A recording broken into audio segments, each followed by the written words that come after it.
With threats to our nation waiting around every corner, adaptability is more important than ever. When conditions change without notice, quick strategic thinking is crucial. And with obstacles consistently impending, determination is essential in overcoming them. It's this willingness, decisiveness, and resilience that sets Marines apart. With our fighting spirit, we don't just fight battles, we win them. Marines are the constant our nation counts on to fight the unknown. And through adaptable problem solving, we do just that.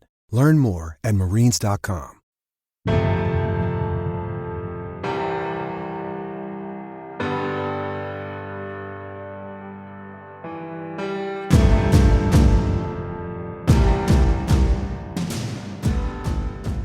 Here's what I think the role of the head coach is. Not only are we steering the ship, we set the temperature. We don't take the temperature. We're the thermostat, not the thermometer. On this week's Champion Series presented by Signature Championship Rings, head coach Greg Vandagriff shares the insights into his coaching journey at Prince Avenue Christian School, focusing on celebrating each season and not just championships. He discusses strategic operations including conditioning, substitutions, and game management for success in critical moments. Coach Vandagriff emphasizes offensive strategies for high-scoring games and the importance of team culture and values, as well as stressing the coach's role in creating a positive experience for the team and community. Stay tuned for Winning Edge takeaways following the interview. What you see on tape is a direct reflection of what you teach and how you teach. Video is important, but if you don't teach well, you're not going to like what you see on your video. First Down Playbook has been helping coaches teach better for 13 years. It allows you to present installs, playbooks, and practice cards in half the time with NFL quality. Coaching tools like video pairing, a player app, practice schedules, and wristband sheets have made First Down Playbook a program management system with everything in one place. If you're in a position of leadership with your football program, receive a free 1-week look at First Down Playbook. Call them at 512-814-6158 or visit them on their website or social media. Mention Coach and Coordinator Podcast or use the coupon code COACH24 to receive a $100 discount off the normal $700 First Down Playbook team membership price. Links and the phone number are in the show notes. Welcome to another episode of our Champion Series presented by Signature Championship Rings. And we're joined today by the single-A state champion from Georgia at Prince Avenue Christian School, head coach Greg Vandagriff. So, Greg, I'm excited to have you here on the podcast. You and I met, it's 5 years ago now at QB Collective when we were in L.A. Had an opportunity to meet you and your son there. So it's been neat to follow you guys along the way and see what you're doing, but I'm glad we finally got you here on the podcast. Keith, thank you so much for allowing us to share the gospel of Prince Avenue. We're really excited, and it was a pleasure getting to meet you a few years back, and I'm glad we're finally getting to get together. And I'm glad to hear Signature's the sponsor because they've done our rings the last 3 out of 4 years, and they've done a great job. Yeah, you guys have had an incredible run here. You've been at Prince Avenue now for 8 seasons, an incredible record there, 97-12 over those 8 seasons. The last 4 years, 54-4. Back-to-back state championships, 22 and 23, and 3 out of the last 4 years. And yeah, as you mentioned, you guys use Signature Champion Rings. And I've been making it a point in this series to talk to coaches about making sure that the season gets celebrated. And as I was mentioning to you before this, it's not just when you win a championship. I think every season deserves to be celebrated, but especially when you do something special. And that might be just doing more than people expected. I mean, I could think of a program I took over and everybody thought we were going to be 6-4 and, we had the second best record in school history. We didn't win a championship that year. We lost in the championship game, but, those kinds of things deserve the chance to step back and reflect on it and make sure that you celebrate the people you went through it. I had Chuck Kyle, 11-time state champion in here in Ohio on the podcast one time. He talked about every season is a book, that you write that story over the course of those 10 to 15 weeks that you play. And, I think when that book closes, it is the time to celebrate that. So for you guys, what does that look like before you move on to the next one? And I'm sure right now in March of 24, you guys are already aiming at the next one, but how do you guys make sure that that season is celebrated the right way? Well, I think one of the things we do really well is, we take our time with the banquet. It's always towards the end of January. We just, celebrate our seniors. We just don't want people to understand it's hard to win a championship. I mean, a lot of things have to happen. I mean, you got to have some good luck. You've got to have some good fortune. You've got to have good players. You got to have good parental support. It's just not easy to win a championship. If that's the case, everybody else will be winning them all the time. But one of the things we do at our school is, for whatever reason, it's always cold inside the building. And so our kids wear a ton of sweatshirts. So every time we win a region championship, we give them a sweatshirt. And then we always have a sweatshirt made for the end of the season to commemorate the season. So, one of just the small, simple ways, I think it's almost like propaganda that we try to sell our school football program is just through sweatshirts. So it's a big deal if they get to wear, and we only have 85 made. So, to get one of those sweatshirts, you sort of had to have blood, sweat, and tears to get it. And I know you told me, with our sponsor that they've made life easy for you in being able to design and get those rings. And as you said, you've got 3 of them now. And this year's really is designed to commemorate those 3 championships. Yes, sir. Just to give you a little history, I remember we won that first state championship, and within 2 or 3 days on my front porch was a little package from Signature. I'd never even heard of them. Everybody, I guess, in our state here is Jostens, but I'd never heard of Signature. And anyway, it come through, and I believe in giving people a chance, especially if they have a good product. And I reached out to the person on the list. It was Nate Gingrey, and he and I just got to talking. And man, they're super affordable. They really, reputable because they do a ton of bowls in the country. And so all I needed was just some of that reputation, just, check them out a little bit. And they really go in detail about what the ring looks like, what the size look like, if you want to engrave on the inside. And so they do everything first class and affordable. And so that's a win for us. Yeah, I went to their website when we first were taking a look at them and potentially bringing them on as a sponsor.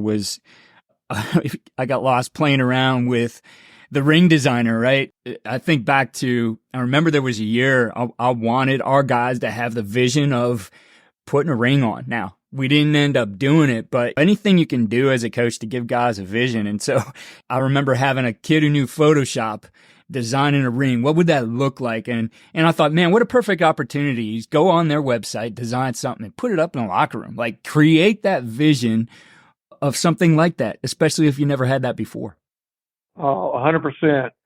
Being able to, I remember I had an idea, and again, they have an idea, and I sent something, and, they thought it meant this, and I wanted that, and I just called them back, and they had it fixed within the day and gave you another way to look at it. And again, just customer service, and, it's a service industry to me, and them making you happy, man, they just, again, I couldn't say things well enough about them or long enough about them to give them justice. And I know you're going to have your ring ceremony coming up here in the near future, but tell us a little bit of that design of the ring. As I said, it kind of commemorates now having 3 of those championships. So what we did last year on the second ones, we put 2 trophies in the front, and this year we put 3 trophies, and it's sort of hard to do our cup that we have in our state. So I asked him, hey, can we do the Lombardi trophy, and just make the silhouette look right? And again, they did a great job of that. So we got 1 in the front, 2 on the sides, and a P in the front, for Prince. And again, then what we do on one side is, you got your last name and your position. And on one side goes a helmet with your position and number. On the other side, your last name, sort of our state and our record. So again, like I said, they can make it look as, we've done one that's sort of black. We did one that's sort of white. I mean, we've done a little bit of everything now. So again, they do a great job. Well, yeah, it's really cool. And thanks for sharing how you guys celebrate your championships. And part of that we're going to dig into here. I think what will be weaved in throughout of this is the culture stuff, but we're really going to focus on, so you told me that the way that you guys operate, your strategic operations, is something that especially allows you to win in the second and the fourth quarters at 2 crucial points in the game. And it's all set up in the practice and substitution and really how you think about managing a game globally. So we'd love to hear about the strategic operation that really gives you an advantage in this small school setting. Let me just, give you the scope of it. So again, you got my first year, I think we had 33 players. Okay. And, your single A setting, everybody talks about how tired you're going to get and this, that, and the other. And I fully, you're naive not to believe you're not going to get tired. And so to keep from, to combat that, well, then that means you got to be in shape. Well, to be in shape means you got to practice fast. You got to practice it. You don't just, go half speed and then you want to be full speed on Friday. So we were undersized. I always say we do more with 5'8" and 5'10" kids than anybody in the country. And it always holds true. But our practices, like we do, again, everything's up tempo. For example, let's say we're in scaling. So we have 10 minutes of inside, 10 minutes of perimeter, then 10 minutes of team on offense after we've gone 25 minutes of half line or individual. So when we go to perimeter, the pass game, all right, and we throw the ball. So to give you like a stat on that, there's been 12 4,000-yard seasons in the history of Georgia high school football where a kid's thrown for 4,000 in one season. We own 4 of those 12. And so we're throwing the ball, and we're throwing the ball vertically down the field. So you got to practice that. So what we do is in 10 minutes, we want to run 16 to 18 plays, and our receivers rotate every 2 plays. But if they run a go route, they're going to peel off, and the other kid's going to step in immediately on that go route, and we're not going to wait for that kid to run back 45 yards or 50 yards. So one, we're constantly rolling. So on offense, when we go to inside, well, our inside is team. Everybody's working together. Everybody's running team. So everybody's doing that. We will roll 6 or 7 linemen through, out of that 5 lineman position. We're going to roll our running backs every 3 plays because we want them going 100, miles an hour the entire time. What that does is that then bleeds over into the games. Because we're always practicing 1s and 2s, what we say is our best kids play 1.5 way. They're a 1.5 player. And in a small school, you only have so many kids that run a 4.6 or a 4.7 or a 4.5. You also only have so many kids that are 6'3", 290 or 6'5", 280, whatever your big kid is, you only have so many of those. And so what we do is if the kid's the best player on defense, for example, like our O linemen just play pretty much O-line. But our D linemen, we play 8 kids at D-line because we want them on fresh, rushing the passer, playing hard every play. And so we may take 2 tackles on offense and they play 1 position on defense. So if all of a sudden that one defensive end, he can get 17 plays of rest during 53-play defensive game, all that helps. If the kid that runs a 4.5, he's the best receiver, well, then he's going to play third downs on 3rd and 12. He's getting in because there's only so many kids can run a 4.5 and 4.6. So we believe, again, in what we try to say is stealing plays. Let's say we just scored a touchdown. Our right tackle on offense is also our best D tackle. Well, after we score a touchdown, we immediately put in the second guy. And we let that kid get 2 or 3 plays rest because they're on the 20-yard line at that time, coming out. The odds of them busting an 80-yard touchdown is not good. So we're going to get him a rest right now. We're going to rest in the first quarter. We're not waiting till the second quarter when he's tired. We're going to immediately do it in the first quarter. So we start that out the gate. And so what ends up happening, Keith, if you go back and you were to study our 8 years, the majority of our game, if they're close, at the end of the third quarter, we win in the fourth quarter. Again, we've only lost 12 ball games, so it's easy to go back and look at it. But plenty of games at halftime, it's 28-28 or 21-21 or 35-35. And all of a sudden it ends up 52-35 because that other team can't breathe by the time when they come out the second half. They're dead on their feet. So just conditioning and substituting early and all that kind of stuff is a huge deal.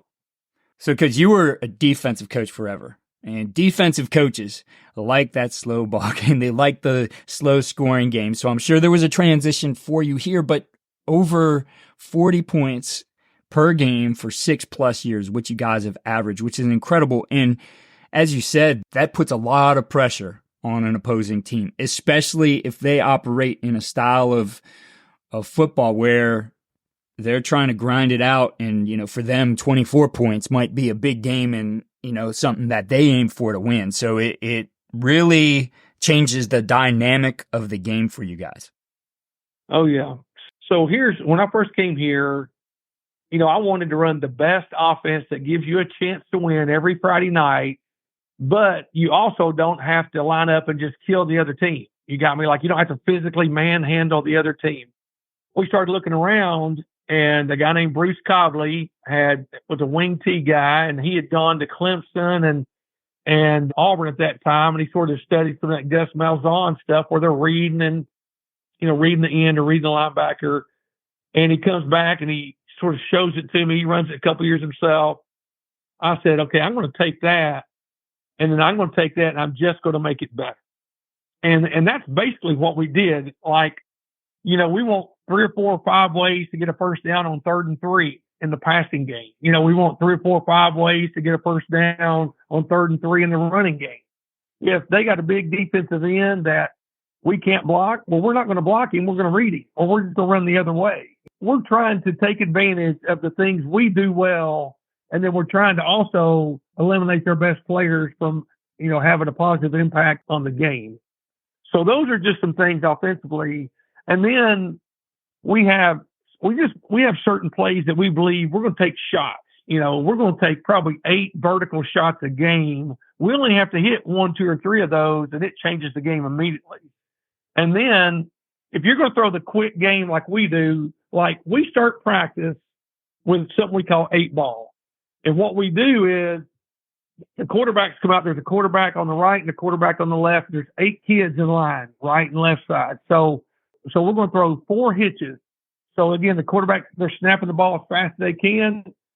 So one quarterback's throwing right, one quarterback's throwing left. They're throwing the hitches.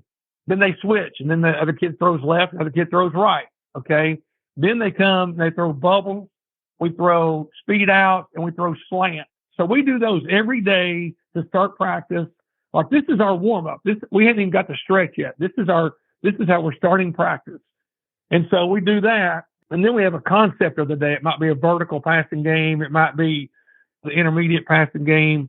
And so we're going to throw, let's say, again, on Tuesdays, we're throwing curls and outs and digs, something like that nature that are 12 to 15-yard routes. All this is to the right and to the left. So my point is, our kids are throwing about 46 balls, 48 balls in 10 minutes before we've even done stretch. We believe the quick game is just like toss, sweep, but we've thrown it. And so that's where, that kind of stuff, we got to be able to do in our sleep. So if we have all that, the quick game, then we're also going to have an end go, or like the perimeter screens. Every perimeter screen has an end go to it.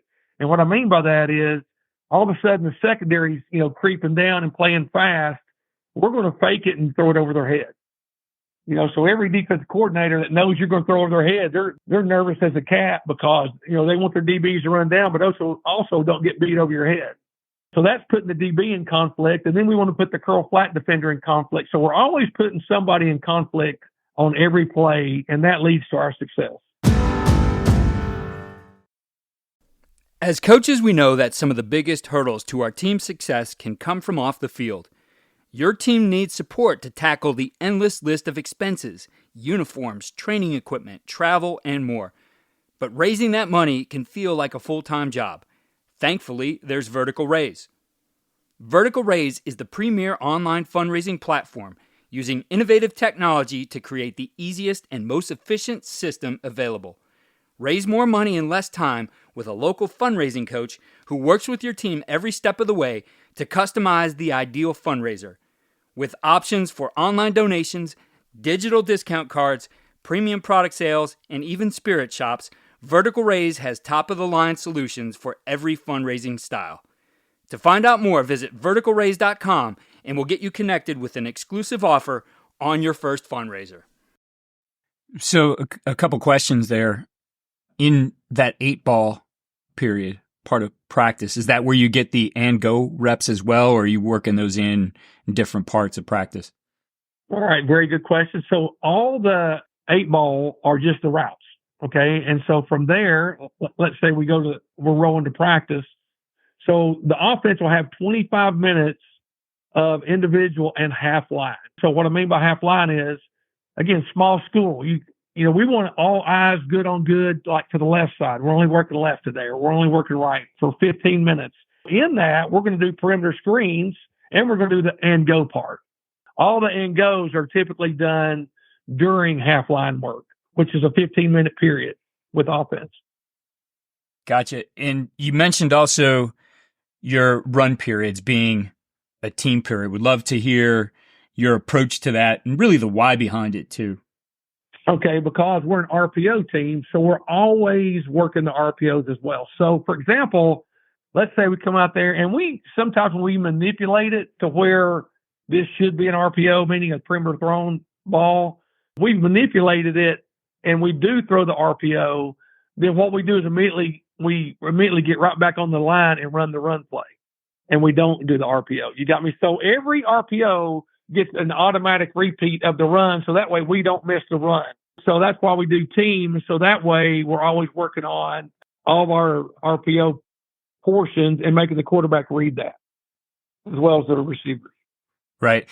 Digging into the quick game a little bit, there was a time when it's my first head coaching job, and I had, especially relative to our conference, we were the smallest school in the conference, and we had some small players on the offensive line. I mean, I'm talking, maybe only a couple guys over 200 pounds on the offensive line. So we utilized somewhat of a wing T run game, but we actually led the conference in passing, and 90% of those calls were quick game calls. And what was really important, you mentioned this, like stressing a defender.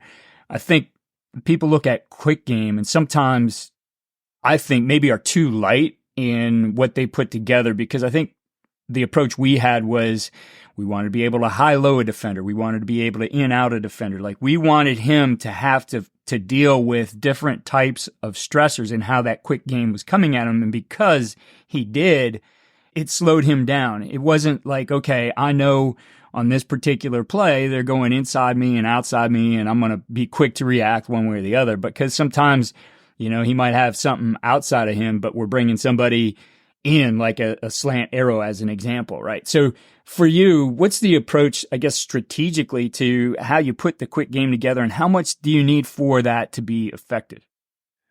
Everybody scouts, so you go in with a preset notion of what you think you're going to do, and then you got to quickly analyze. And I think this is also maybe something that allows us to be successful or take us to the next level.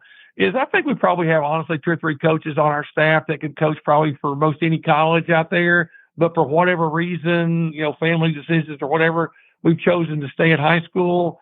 And so what I mean by that is nothing egotistical, but just the fact that we can quickly see the field and we can quickly see what they're giving us. And then we want to manipulate it. We want to get them to quickly try to get them to come down on a hitch, and then hit them on a hitch and go. Or we want to get them to play the, come down quick on the screen gain and then hit them on a vertical with it, sliding our guys in behind. Now, also in our quick game, we have where we're reading it. And what I mean is, if it's a hitch or a slant, if the guy's got somebody that can quickly make a play on the hitch, like let's say we're in a trick formation and the number 3 receiver has an apex receiver, or an apex DB or linebacker, then what we may do is we may inside release them and hit him on a slant. You follow me? Because they're not giving us the hitch. But if they're not giving us the hitch, they are giving us the slant.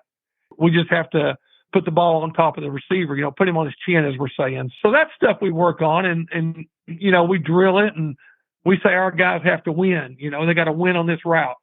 Again, that's a read it kind of hitch slant play that we have, and we think that's a first down play for us, because all of a sudden we hit that thing and it's a 8-yard gain. Now it's a 2nd and 2. Well, heck, if it's 2nd and 2, we're throwing it deep. We're going to think we can get it on 3rd and 2, so we're going to throw it deep and take our chances. And so all that stuff plays off itself. So, Coach, transitioning more into the leadership and culture aspect of the way you guys run your program.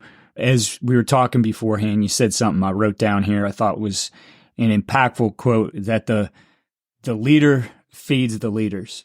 And for you, you've got a program where you've been able to put together a coaching staff, and you had to basically start from scratch when you first came into Prince Avenue. But you have a group of guys who you feel are able to impact these young men's lives. And you're also, though, able to give them some value in what they're doing, and many of them being volunteers. First off, thank you. Great question.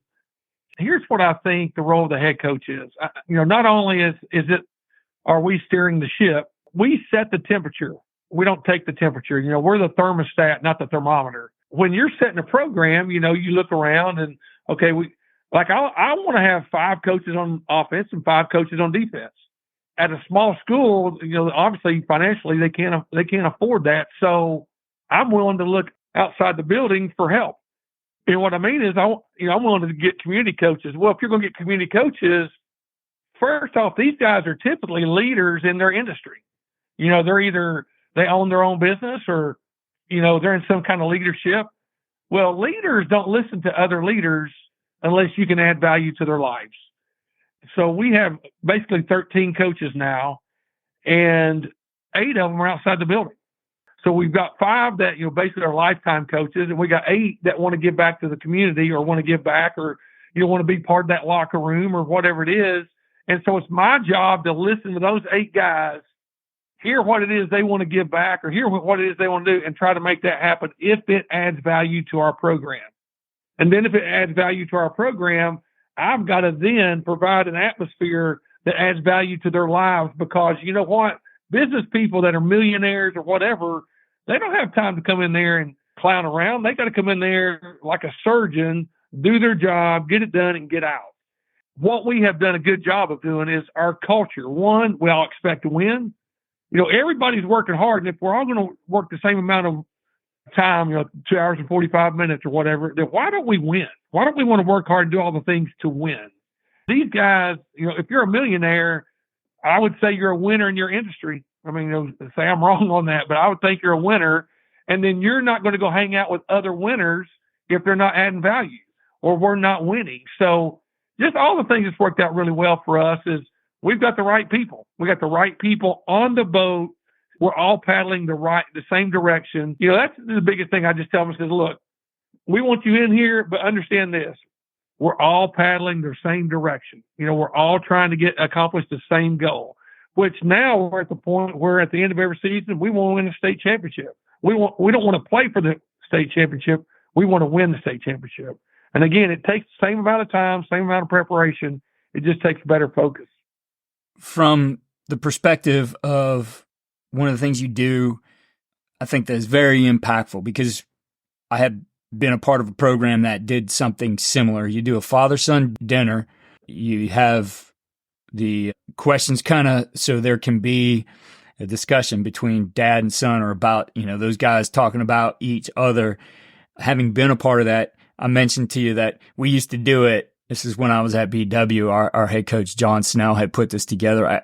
I can't remember exactly if he came up with it or had heard it from somewhere, but we would always do it the last home game. And we found that it was so emotional that, we were worried it was taking away from the emotion of the game the next day. So we moved it to after the season, which is when you guys are doing it towards the end of the season. Talk to us about your father-son dinner, what that is, and what it means to everybody involved.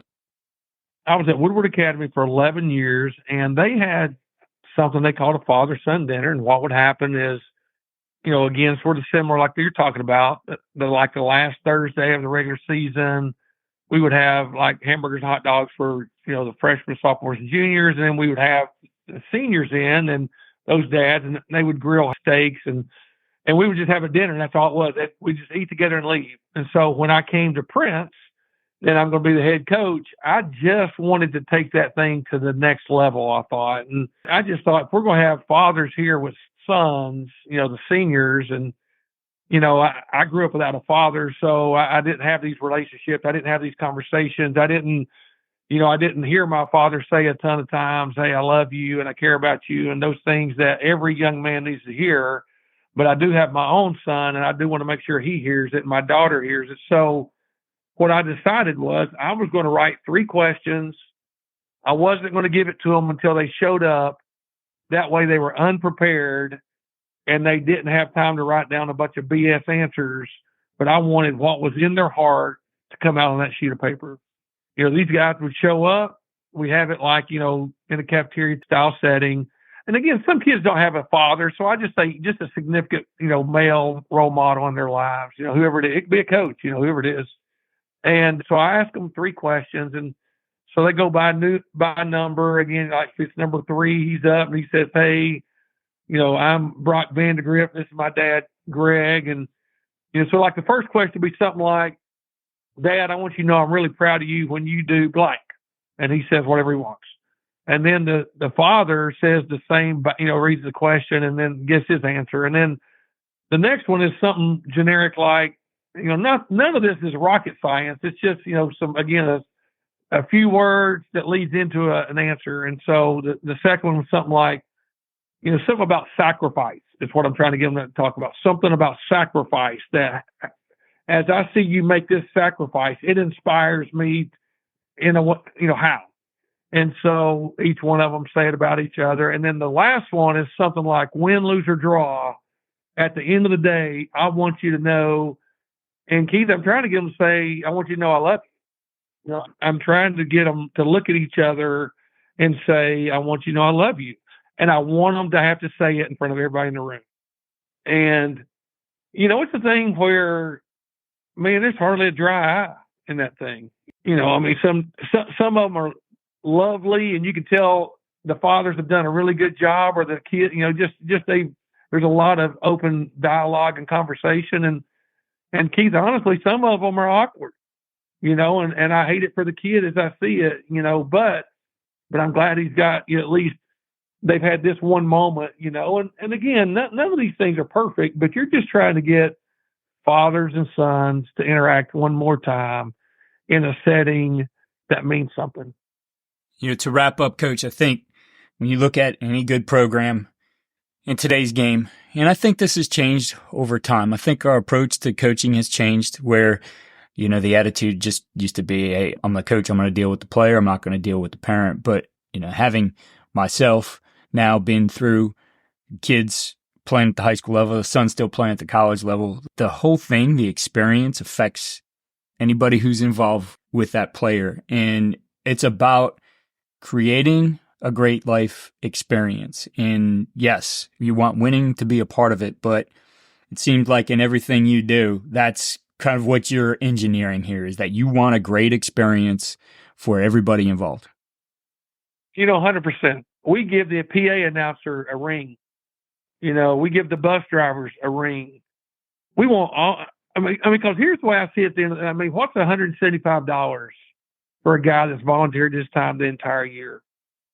We get one shot at this thing, Keith. Why not try to impact as many lives as you can in a positive manner? I have plaques made for all the businesses within a few miles of our school, whether they support us or not, and I take it to them at the end of the season and I give it to them because I want them to know they're part of our community, and we're a private school, so you have to be intentional about community. I just think if the coach chooses to, he can have an impact far greater than just his football team. And I think that's part of our role. Well, Greg, it was great to finally get you here on the podcast. Certainly best of luck to you and the Wolverines here as you guys work towards number 4 here in 2024. And we'd love to have you back again sometime. Keith, again, appreciate everything you're doing. Special hats off to Signature for sponsoring, your podcast. Anytime I can help out, just please reach out. Would love to share more. And again, thank you for asking me. Here are winning edge takeaways and ideas for implementation. 1, be intentional in celebrating each season. As coaches, we always have next year, so the poignancy of the end of a season is not as sharp for us as it is for our players, especially our seniors. Remember that all of this is part of a life experience, hopefully one that positively impacts everyone involved. So take time to celebrate closing the book on the season So take time to celebrate closing the book on the season you just completed in a way that is an exclamation point rather than what at times can feel like the obligational all-athletics banquet at the end of the season. What can you do to create appreciation for the 12 months of hard work that went into it and the 4 years or more that went into the group of seniors' athletic careers? I'd love to hear and share ideas that you do that are unique and help in this regard, so email me or DM me with those thoughts. 2, build your team to accomplish the style of play you want on game day. We had a similar conversation with Alex Golish yesterday on Culture OS. For Coach Vandagriff, it's what he calls his strategic operations, which goes into substitution plans on game day, but is reflected in the structure of practice. Look at the big picture of what you want to accomplish and engineer it through everything you do. And 3, create special traditions. Whether it's the father-son dinner, a senior tradition, senior tackle, etc., those small traditions help to create the memorable experience. Don't forget the place of those in your program. Sometimes they're in place when you inherit them and when you take over, but you always want to have the ability to put your personal touch on them to enhance it and make it your own. Be sure to check out our partner, Signature Championship Rings, at signaturechampions.com and use their ring designer to create that vision for your team. Follow all we're doing at coachingcoordinator.com and follow us on X at Coach K. Grabowski.